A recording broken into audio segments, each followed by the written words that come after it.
నమస్కారం. సిటీ న్యూస్కు స్వాగతం. ఇచ్చిన మాట ప్రకారం కామారెడ్డి పట్టణంలోని పాతరాజంపేట పోచమ్మ గుడి ఆవరణలో సీసీ బెడ్డు పనులు పూర్తి చేయించిన కామారెడ్డి శాసనసభ్యులు కాటిపల్లి వెంకటరమణరెడ్డి గారు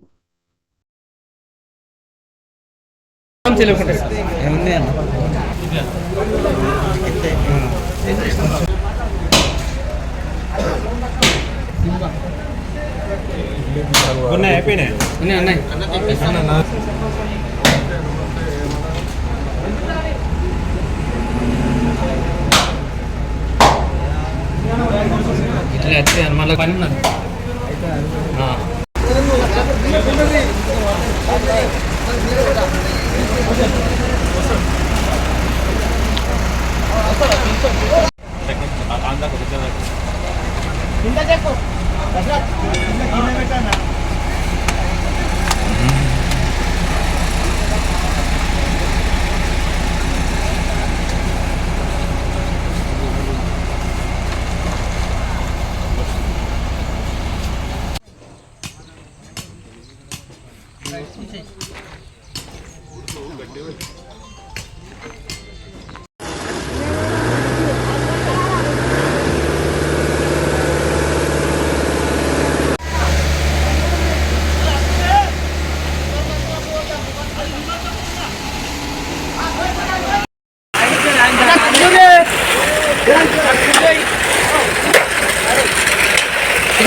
ఈరోజు ఉగ్రవాయి గ్రామంలో రైతు దినోత్సవం సందర్భంగా జెండా ఆవిష్కరించి రైతుల గురించి, రైతు బాధ గురించి మాట్లాడడం జరిగింది. గ్రామ పెద్దలకు చిన్నలకు తెలియజేయమంటే జెండా ఎగరేసాము, బాగా ఎగరేసాము. ఎందుకంటే ఇలా మనకు అప్పు పెద్దలు పెట్టినది ఇప్పుడు మనకు తీసుకొచ్చారు, బయటకు తీసుకొచ్చి చేస్తున్నాం.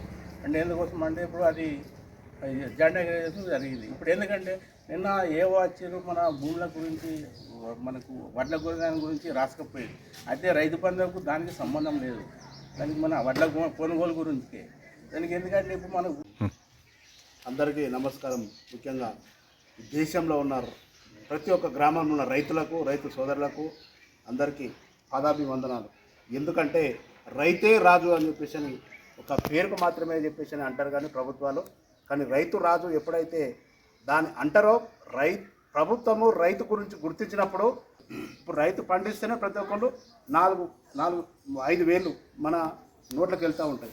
అది అందరూ తెలిసిన విషయమే. రైతుల గురించి చెప్పడం వరకు అందరూ రాజకీయ నాయకులు కానీ ప్రతి ఒక్కరు కానీ సానుభూతి తెలుపుతారు తప్ప ఆ కరెక్ట్ రైతు గురించి గుర్తించి రైతు పడే బాధ గురించి ఎప్పుడు కానీ ఎవరు కానీ గుర్తించడం లేదు. ఈరోజు రైతుల పండగ అంటే ఎట్లా బ్రహ్మాండంగా ప్రతి ఒక్క ఊళ్ళో ప్రభుత్వం దీన్ని గుర్తించి ఒక విధంగా ముందుకు తీసుకొస్తే ప్రతి ఒక్క దాంట్లో ఉత్సవంగా ఒక పండగ వాతావరణంలో నెలకొని దీన్ని ఒక బ్రహ్మాండంగా ఉత్సవంగా జరుపుకోవాలిగా తప్ప దీన్ని ఇప్పుడు ఈరోజు అసలు రైతులు అని చెప్పేసి రైతు జెండా ఆవిష్కరణ అని చెప్పేసి యాక్చువల్గా ప్రజలకు ఎక్కువ మందికి తెలియదు, అవగాహన లేదు. ఈ ప్రెస్ మీడియాగా కానీ మన ఏదేంటి సోషల్ మీడియాలో కానీ ఏదైనా కానీ నెట్వర్కింగ్ కానీ దీని గురించి అయితే ప్రత్యేకంగా లేదు. ముఖ్యంగా కావాల్సింది ఒక వెన్నుముక. మనిషికి ఎత్తైతే వెన్నుముక ఎంత ఆధారపు ఉంటుందో దేశానికి కూడా ఒక రైతు అనేది అంతే ఆధారం. దాన్ని రైతును గుర్తించకపోవడం అనేది చాలా బాధాకరము. ఈరోజు ఇది ఎందుకంటే మాట్లాడాలని ఇంకా చాలా ఉన్నది. మన రైతే ఇప్పుడు ఈ కరెంట్లో కానీ ఈ ఎండల వాతావరణంలో కానీ ఈ మధ్యలో ప్రతి ఒక్క గ్రామంలో రైతులు వేసే వరిలకు అనేక రకాల రోగాలు వచ్చడం కానీ రకరకాల ఇబ్బందులు పడుతున్నారు. కరెంటు పొద్దున్న లేస్తే సాయంత్రం వరకు పొలం బారుతుందా రేపు పొద్దున ఎండుతుందా, పండుతుందా, లేదా రైతు చేనులకు పోయిన రైతు మళ్ళీ తిరిగి ఇంటికి వస్తాడా? అలాంటి అపాయంలో రైతు పొద్దున్న లేస్తే రాత్రి కూడా పండుకుంటే కూడా ఆలోచన, రేపు పొద్దున నా పొలం బారుతుందా, కరెంట్ ఉంటుందా లేదా, రేపు పొద్దున మన ఎలుకలు కొడతాయి నా పొలానికి, రేపు రోగం వస్తుందా, మరి రేపు అప్పులు ఎట్లా కట్టాలి అని చెప్పేసి అని అనేక రకాల ఇబ్బందులు రైతు పండుకుంటే కూడా నిద్ర పట్టని పరిస్థితి ఉన్నది. కాబట్టి ఇట్లా చాలా పెద్ద మేజర్ ప్రాబ్లం ఇది. కాబట్టి ప్రభుత్వం దీన్ని గుర్తించి ఈరోజు మాత్రం ప్రతి సంవత్సరం ఒక పండగ వాతావరణంలో చేయాలని చెప్పేసి అని ప్రతి ఒక్క గ్రామంలో దేశంలో మొత్తం దీని ఒక వాతావరణంలో అందరికీ తెలియజేసి ఒక పండగ వాతావరణంలాగా ఉత్సాహం బ్రహ్మాండంగా జరుపుకోవాలని చెప్పేసి అని ప్రభుత్వం గుర్తించాలి, రాజకీయ నాయకులు అందరూ గుర్తించాలి. ఒక రైతే రాజు అని చెప్పేసి అని చెప్పుకోకుండా మళ్ళీ రైతు రాజు అనేది, రైతుకి ఎప్పుడైతే న్యాయం జరుగుతుందో అప్పుడే రైతు రాజు అవుతాడు. ఎప్పుడైతే పండించిన పంటకు సరైన గిట్టుబాటు వస్తుందో, సరైన దిగుబడి వస్తుందో, సరైన ప్రభుత్వం నుంచి లబ్ధి పొందుతాడో అప్పుడు రైతు సంతోషంగా ఉంటాడు. రైతు సంతోషంగా ఉంటేనే దేశంలో ప్రతి ఒక్కరు బాగుంటారు. ఇది గుర్తించవలసిన ప్రతి ఒక్కరికి అవసరం ఉన్నది. ఎంతైనా కానీ ప్రతి ఒక్క పౌరునికి, ఒక దేశానికి వెన్నెముక ఒక సైనికుడు ఎట్లనో అలే 5,000 మన నోట్లకు పోవాలంటే రైతు కూడా అంతే ముఖ్యం. కాబట్టి ఈ రోజుగా ప్రత్యేకంగా గుర్తించి ఇక ముందు ప్రభుత్వం కూడా దీన్ని చర్య తీసుకొని ఒక రైతులను సంతోషపరచంగా ఒక ఉత్సాహంగా మళ్ళీ పండగ వాతంగా జరిపించాలని చెప్పేసి ప్రభుత్వాన్ని కోరుతూ, ఈ రోజు కామారెడ్డి మార్కెట్లో పసిడి ధరలు 10 గ్రాముల బంగారం 89,200, వెండి 1000 రూపాయలు. ఇంతటితో ఈనాటి వార్తలు సమాప్తం. తిరిగి మళ్ళీ మరుసటి వార్తల్లో కలుసుకుందాం.